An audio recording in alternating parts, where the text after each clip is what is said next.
ni combustible, ni alimentos. Explosivos desplazándose en silencio a través de un mar que la mayoría de la gente olvida que siquiera existe.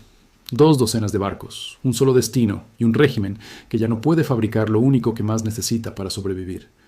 Porque durante 6 meses algo ha estado sucediendo bajo tierra en Irán. Algo que está siendo borrado pieza por pieza. Y ahora la evidencia de lo que fue destruido está flotando a través del mar Caspio, directo a las manos del régimen más vigilado del mundo. ¿Qué es lo que Rusia está enviando y por qué Irán de repente lo necesita? Esa historia comienza justo ahora, donde analizamos los verdaderos acontecimientos que están dando forma a los puntos de conflicto más peligrosos del mundo, sin ruido, sin conjeturas, solo lo que realmente está sucediendo sobre el terreno. Antes de entrar en el informe de hoy, si eres uno de los muchos espectadores que regresan aquí semana tras semana para mantenerse al tanto de estos eventos, tómate un momento y presiona el botón de suscripción. Piénsalo como si guardaras un periódico de confianza en marcadores o guardaras el canal en el control remoto de tu televisión. Un solo clic y nunca te perderás el próximo avance de esta situación en desarrollo. Y nos encantaría saber quién nos acompaña hoy. Deja un comentario abajo y haznos saber desde qué ciudad, qué país, qué rincón del mundo te estás conectando. Siempre es notable ver qué tan lejos llega esta comunidad. Ahora, entremos en materia. En la superficie del mar Caspio, un tramo de agua en el que la mayoría de la gente raras veces piensa, una operación silenciosa se ha estado desarrollando durante semanas. Buques rusos han estado cruzando este mar cerrado, moviendo carga hacia puertos iraníes sin atraer el mismo nivel de atención que el bloqueo naval más al sur. Más de 2. Docenas de barcos han realizado este viaje, y lo que llevan consigo cuenta una historia mucho más significativa que un trayecto comercial de rutina. Según un documento de un gobierno europeo obtenido y verificado por un funcionario occidental, la carga incluye 3 elementos específicos: componentes de drones, munición para armas ligeras y TNT. Estos envíos han estado llegando al puerto de Ibn Amirabad, ubicado en la provincia iraní de Mazandarán, una ubicación que hasta ahora no había formado parte de la conversación habitual sobre las líneas de suministro militar de Irán. Lo que hace que este acontecimiento destaque no es simplemente la existencia de los envíos, sino la ruta en sí. Durante meses, la atención se ha centrado en el estrecho de Hormuz, donde las fuerzas navales han trabajado para interceptar e interrumpir los esfuerzos de suministro iraníes. Pero al trasladar las operaciones al mar Caspio, Irán parece estar buscando una ruta con menos presión, menos escrutinio y menos obstáculos. Este cambio en sí revela algo importante. Sugiere que el bloqueo más al sur ha sido lo suficientemente efectivo como para forzar un cambio de estrategia. La naturaleza de la carga es donde la verdadera historia comienza a tomar forma. El TNT no es por sí mismo un arma terminada. Es un componente, algo que se utiliza para rellenar el interior de sistemas más grandes. Se utiliza dentro de las ojivas de los misiles balísticos y en las cargas explosivas de los drones de ataque unidireccionales, comúnmente conocidos como drones Shahed. En otras palabras, no se trata de un envío de armas listas para usar. Es un envío de materia prima que Irán necesita para seguir construyendo las armas de las que depende para sus operaciones militares y sus alianzas regionales. Este detalle importa porque apunta hacia una verdad mayor. Un país no importa un compuesto explosivo crudo como el TNT, a menos que ya no pueda producir ese compuesto de manera confiable por sí mismo. Durante años, Irán mantuvo la capacidad industrial para fabricar el material explosivo utilizado en sus programas de misiles y drones. El envío sugiere que esa capacidad ha sido dañada de una manera lo suficientemente significativa como para forzar a Teherán a buscar en el exterior un recurso que antes producía internamente. El momento de estos envíos también coincide con un periodo de retórica intensificada por parte de los funcionarios iraníes. El Ministerio de Asuntos Exteriores del país ha criticado duramente las nuevas sanciones estadounidenses, describiéndolas en términos dramáticos. El jefe del Estado Mayor de las Fuerzas Armadas de Irán ha prometido una respuesta contundente a lo que califica como un bloqueo económico.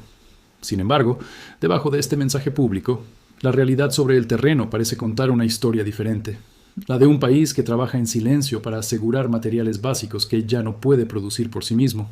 Añadiendo otra capa a este acontecimiento está la respuesta de Rusia, o más bien su falta de ella. Al ser cuestionados sobre estos envíos, los funcionarios rusos no negaron la relación con Irán. En su lugar, un portavoz declaró que circulaban muchos informes falsos, al tiempo que confirmó que el diálogo entre Rusia e Irán continuaba. Esta respuesta ni confirma ni niega los envíos específicos, pero tampoco cierra la puerta a la relación en sí. Lo que surge de estos detalles es la imagen de dos naciones operando bajo presión. Irán está trabajando silenciosamente para asegurar material explosivo a través de una ruta que espera evite la detección, mientras proyecta públicamente fuerza y desafío. Rusia, mientras tanto, no ofrece una negativa clara, optando en su lugar por desviar los detalles específicos mientras reconoce que la relación más amplia continúa. Este envío, entonces, es más que un simple reabastecimiento. Es una señal, revela lo que Irán ya no puede fabricar por sí mismo, y plantea una pregunta crítica que dará forma a la siguiente etapa de la historia. ¿Qué le ha sucedido a la capacidad de Irán para producir estos materiales a nivel nacional? ¿Y cómo llegó a este punto? Para entender por qué Irán de repente necesita explosivos rusos, ayuda a mirar atrás varios meses a un periodo en el que aviones estadounidenses e israelíes comenzaron a fijar como objetivo algo que la mayoría de la gente nunca ve: las instalaciones industriales ocultas, donde Irán construye las armas detrás de sus programas de misiles y drones. Durante aproximadamente 6 meses, estos aviones han estado buscando instalaciones enterradas a gran profundidad bajo tierra, estructuras diseñadas específicamente para sobrevivir a un ataque. Muchas de estas instalaciones se construyeron bajo el supuesto de que ninguna arma convencional podría alcanzarlas. Ese supuesto no se mantuvo. Una y otra vez, estas instalaciones enterradas han sido localizadas y destruidas utilizando un arma en particular que se ha vuelto central en esta campaña: una bomba antibúnker de 5.000 libras, transportada por el F-15E Strike Eagle. Este avión ha pasado meses realizando misiones sobre la región, transportando más de 20.000 libras de armamento y utilizando un avanzado sistema de fijación de objetivos para localizar estructuras que estaban deliberadamente ocultas. El propio F-15E tiene una larga historia arraigada en misiones de ataque en profundidad. Heredó este papel de un avión más antiguo, el F-111, un avión conocido por adentrarse en territorio enemigo en lugar de participar en combates cercanos. Esa misma misión, golpear objetivos muy por detrás de las líneas del frente, la lleva a cabo ahora el F-15E, y ha demostrado ser notablemente efectiva contra la infraestructura enterrada de Irán. Para entender por qué esto importa tanto, ayuda a desglosar lo que realmente se necesita para construir un misil. Un misil se compone de 5 partes básicas: una estructura exterior, un motor, un sistema de guiado, una carcasa para la ojiva y la carga explosiva dentro de esa carcasa.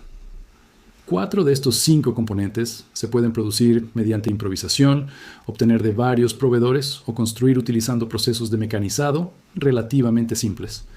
El 5.º componente, la carga explosiva, es una historia completamente diferente. Producir material explosivo a escala industrial requiere una planta química especializada. Implica el manejo de ácidos peligrosos, mantener un control de temperatura preciso, separar los materiales explosivos de manera segura de otros subproductos y gestionar residuos peligrosos. Esto no es algo que se pueda reconstruir rápidamente en un taller oculto o en una instalación improvisada. Requiere una gran infraestructura fija, del tipo que es difícil de ocultar y difícil de mover. Esta es exactamente la razón por la que la campaña de 6 meses contra los sitios subterráneos de Irán ha sido tan perjudicial. Estos ataques no estaban dirigidos a armas terminadas almacenadas. Estaban dirigidos a las instalaciones responsables de producir el material explosivo que rellena esas armas en primer lugar. Al destruir esta parte de la cadena de suministro, la campaña ha cortado de manera efectiva la capacidad de Irán para fabricar nuevos misiles y drones a cualquier ritmo significativo. El impacto de esta campaña queda claro cuando se observan las estimaciones de producción actuales. Los informes sugieren que Irán ahora solo puede reconstruir alrededor de un misil balístico al mes, un declive dramático con respecto a lo que su base industrial era capaz de producir anteriormente. Esta desaceleración no es el resultado de una escasez de componentes. Es el resultado directo de perder la capacidad de fabricar la carga explosiva que hace que estas armas sean funcionales. Esto explica por qué el envío que cruza el Mar Caspio tiene tanta importancia. El TNT y los compuestos similares no son simplemente adiciones convenientes al suministro militar de Irán. Son un reemplazo de algo que Irán ya no puede producir internamente. Un país no importa explosivos industriales básicos a menos que su propia capacidad de producción haya sido gravemente dañada. En este sentido, la historia no trata realmente sobre un envío de materia prima. Trata sobre lo que ese envío revela, muestra en términos claros lo que ha sido destruido durante los últimos 6 meses, y muestra cuán efectiva ha sido realmente la campaña contra la base industrial de Irán. Mientras los funcionarios en Teherán continúan proyectando fuerza y desafío en declaraciones públicas, la realidad dentro de la cadena de suministro del país cuenta una historia muy diferente, la de un sistema de producción que ha sido desmantelado silenciosa pero severamente. Mientras los envíos se movían en silencio a través del mar Caspio, la conversación pública procedente de Teherán contaba una historia muy diferente, una construida sobre el desafío en lugar de la divulgación. A medida que la administración Trump avanzaba con una nueva ronda de sanciones destinadas a cortar las líneas de salvamento financiero del liderazgo de Irán, los funcionarios en Teherán respondieron con algunos de los lenguajes más contundentes vistos en el régimen en la memoria reciente. El Ministerio de Asuntos Exteriores de Irán describió las sanciones entrantes como un acto de agresión no solo contra Irán, sino contra cada nación de la Tierra, enmarcando la medida como un intento de imponer control sobre todo el sistema internacional. Un portavoz militar fue aún más lejos, describiendo las sanciones como un paso hacia lo que llamó un retorno total al dominio de estilo colonial. El presidente del parlamento del país añadió su propio mensaje, declarando que Irán estaba preparado para sacrificar su riqueza para proteger su dignidad y posición. Mientras tanto, el jefe de la Guardia Revolucionaria prometió que se podrían desplegar armas más destructivas en el momento en que realmente comenzara cualquier conflicto. Sobre el papel, este es el lenguaje de un gobierno que proyecta fuerza y preparación. Pero esta retórica llega exactamente al mismo tiempo que los informes internos muestran a Irán importando silenciosamente material explosivo básico, porque ya no puede producir ese material a nivel nacional. El contraste entre el mensaje público y la realidad privada es difícil de ignorar. Un gobierno confiado en su capacidad de producción militar típicamente no necesita buscar rutas de envío alternativas para traer explosivos crudos sin ser detectado. También hay una dimensión financiera que impulsa esta retórica intensificada. Con el endurecimiento de las sanciones y el corte de las fuentes de ingresos, hay indicios de que el régimen está luchando para pagar a los individuos responsables de su seguridad interna y sus operaciones militares, incluidos los miembros de la Guardia Revolucionaria.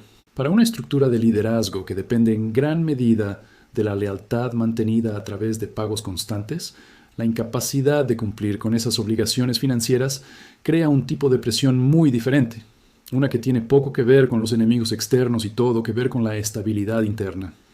Al otro lado de esta historia se encuentra Rusia, y su respuesta ha sido tan reveladora como la de Irán. Al ser cuestionados directamente sobre los informes de envíos militares que se dirigen a los puertos iraníes, los funcionarios rusos no ofrecieron una refutación detallada ni una negativa clara.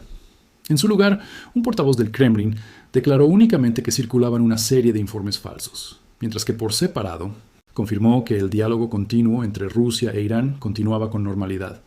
Esta es una respuesta que evita la acusación específica por completo. No explica los barcos, no explica el manifiesto de carga. Simplemente descarta los informes como ruido mientras reconoce silenciosamente que la relación subyacente sigue activa. Este patrón, una fuerte retórica combinada con una sustancia limitada, aparece en ambos lados de la historia. Irán utiliza un lenguaje contundente para proyectar resiliencia mientras trabaja entre bastidores para asegurar materiales que no puede producir por sí mismo. Rusia se niega a abordar directamente las acusaciones específicas, mientras confirma que su relación con Irán se mantiene intacta. Ninguno de los dos gobiernos ofrece un relato completo y transparente de lo que realmente está sucediendo, y esa ausencia de claridad es en sí misma significativa. Cuando un gobierno evita responder a una pregunta directa sobre envíos militares y en su lugar redirige la atención hacia la idea de la desinformación, a menudo sugiere que hay algo en los informes originales que vale la pena evitar. De manera similar, cuando las declaraciones públicas de un gobierno se vuelven más ruidosas y agresivas en el momento exacto en que su cadena de suministro interna está bajo tensión, a menudo señala a un liderazgo que intenta gestionar la percepción más que la realidad. Tomadas en conjunto, estas respuestas tanto de Moscú como de Teherán no resuelven las preguntas planteadas por los envíos del mar Caspio. En todo caso, las profundizan, dejando abierta la escala exacta de lo que se está entregando, cuánto tiempo ha estado vigente este acuerdo, y qué revela sobre cuán dependiente se ha vuelto Irán del apoyo externo para mantener en marcha su producción militar. Para comprender plenamente lo que está sucediendo en el mar Caspio hoy en día, ayuda a mirar lo que ya ha sucedido allí antes. Esta no es la primera vez que este tramo particular de agua se convierte en parte del conflicto regional más amplio. A principios de este año, en marzo, aviones israelíes llevaron a cabo un ataque contra el puerto iraní del Caspio de Bandar Anzali, dirigido específicamente a interrumpir la actividad que se movía a través de esa ruta. Luego, a finales de julio, drones ucranianos extendieron su alcance hasta el propio Mar Caspio, golpeando 2 barcos de carga sancionados, identificados como el Port Olia 2 y el Bektagan. Lo que hace que este incidente anterior sea particularmente notable es la dirección en la que viajaba la carga en ese momento. Esos 2 barcos no traían suministros a Irán, formaban parte de una ruta que movía armas en la dirección opuesta, desde Irán hacia Rusia. En otras palabras, el mismo mar, probablemente incluso algunos de los mismos puertos y rutas de envío, se utilizó anteriormente para apoyar el esfuerzo de guerra de Rusia en Ucrania. Ahora, solo cuestión de meses después, ese flujo se ha invertido. Irán, que alguna vez fue un proveedor de Rusia, se ha convertido en un país dependiente del material ruso para sostener su propia producción de armas. Esta inversión dice mucho sobre lo rápido que pueden cambiar las circunstancias para ambos países. Sugiere que la capacidad de Irán para producir y exportar suministros militares se ha debilitado considerablemente hasta el punto en que ahora necesita importar materiales básicos en lugar de enviarlos a otra parte. Al mismo tiempo, plantea preguntas sobre las propias prioridades de Rusia y por qué continúa dedicando barcos, carga y riesgo diplomático a mantener esta relación con Teherán, incluso cuando sus propios recursos militares siguen siendo escasos en Ucrania. Esa tensión se vuelve más clara cuando se observa el otro esfuerzo continuo de Rusia para llenar los vacíos de personal. Según la inteligencia militar ucraniana, la presencia de Corea del Norte dentro de Rusia ha crecido a aproximadamente 8.500 efectivos, incluidos alrededor de 400 individuos capacitados específicamente para operar drones. Los informes también indican que Moscú podría estar preparándose para solicitar hasta 50.000 efectivos adicionales de Corea del Norte en el futuro cercano. Este detalle importa porque revela que Rusia no solo es escasa en materiales explosivos para enviar al extranjero, sino que también es escasa en personal capacitado para sostener sus propias operaciones de primera línea. Cuando estos 2 acontecimientos se colocan uno al lado del otro, comienza a formarse una imagen más clara. Rusia se extiende a través de múltiples frentes, apoyando su propio esfuerzo de guerra en Ucrania mientras mantiene una relación de suministro con Irán, todo mientras solicita personal extranjero adicional para llenar los vacíos en sus propias filas. Irán, mientras tanto, está lidiando con una base industrial severamente dañada, una capacidad decreciente para producir sus propias armas y una creciente presión económica por las nuevas sanciones diseñadas específicamente para cortar los recursos financieros del régimen. Ambos gobiernos continúan hablando públicamente de fuerza, resiliencia y preparación, pero la realidad material cuenta una historia diferente, la de 2 sistemas bajo una presión significativa, cada uno confiando en el otro para compensar sus propias debilidades. Irán necesita explosivos que ya no puede producir, pero Rusia necesita personal que ya no puede generar a nivel nacional. Ninguna de las 2 escaseces es algo que se pueda resolver rápidamente y ninguna se puede ocultar por completo a los observadores externos que siguen de cerca estos envíos y movimientos de personal. Este es el patrón más amplio detrás del titular. Un solo envío de TNT que cruza el Mar Caspio no es un evento aislado. Es una pieza visible de una debilidad estructural mucho mayor que afecta a ambos países. Una durante meses y que ahora se está volviendo difícil de ocultar. A medida que las sanciones se endurecen aún más y los ataques a la infraestructura restante continúan, es poco probable que la presión sobre Teherán y Moscú disminuya en el corto plazo.